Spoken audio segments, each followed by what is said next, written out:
Getting your controller set up correctly on your Switch makes multiplayer gaming way smoother and saves a lot of frustration. So in this guide, I'll show you all the ways to configure your controllers for either solo play or two-player action. Let's get started. For the part 1, we're gonna focus on single-player controller setups.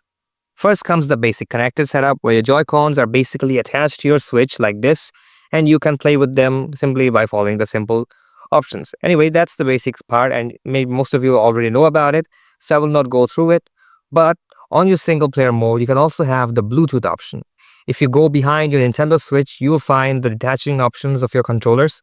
So if you press on these detachment buttons, your Joy-Cons will slide up. So simply press these buttons and slide up your Joy-Cons to move them on the Bluetooth mode. After that, simply slide this up. Basically, this is the stand. Simply stand your your Nintendo Switch behind over here. And after this, get your Joy-Cons at hand. So if you want to play single player mode with your Joy-Cons, simply get these two at hand, and after this, go to the controller section of your Nintendo Switch. This is the controller section. Open this up with a touchpad and go to change grip or order. So this is the page where controllers will get synced up. So get your controllers at hand, and right on top of it, you will find the L and R buttons. It will be something like this. This is the L and the R button. If you simultaneously press the L and R button again and again, you should see that the Switch has configured your controller as a single controller, and these two controllers will work as a single controller and you will be able to play with them. So if you open up any game, these two disconnected controllers will still work as one, and you will be able to play any games you want with them. But even with them disconnected, these two can feel separate, so your Nintendo Switch gives you something like this. This is the Nintendo Switch Joy-Con grip. If you follow the simple sliding process, there will be this sliding options. Simply slide the Joy-Cons down like this to the controller and slide them down like this for here.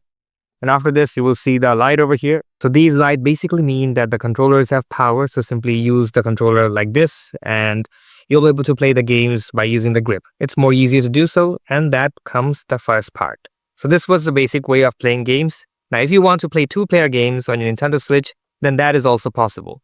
To do this, we have to slide them up again. So if you want to slide them from the controller, this is also very simple. On behind, you will see the controller lock. Simply slide them up. Slide this one up as well.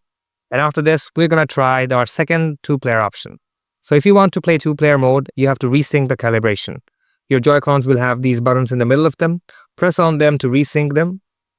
So this will blink like this, and that has been resynced. If you want to play two-player games, what you need to do is instead of pressing the button at the top, you have to press on these buttons in the middle. If you press on these buttons simultaneously, like this, so let's press them simultaneously. 1, 2, 3, 4, 5, 6, 7, 8. Eventually, it will show up on your screen. This basically means that this controller has been set up as an individual controller. If you get the other Joy-Con at hand as well, just press them again like this, following the same process, and this will be set up as an individual controller as well. From now on, these two controllers will be paired as individual controllers, and you'll be able to play them separately. This will be the first controller, this will be the second controller. If you want to repair them, just follow the same process to control them. And for separate controllers, you have another grip. Your Nintendo Switch will give you grips like this, and you'll be able to slide them like this. Once you slide them down, the controllers will look something like this, and they will work as an individual grip. And this grip system also works pretty much fine. So this is basically the basic grip option. The other red Joy-Con will also have something like this. And that's how you play single player or two-player mode on your Nintendo Switch. Hope you found this tutorial helpful. And if you did, don't forget to give it a like and subscribe to the channel for future tips. See you next time.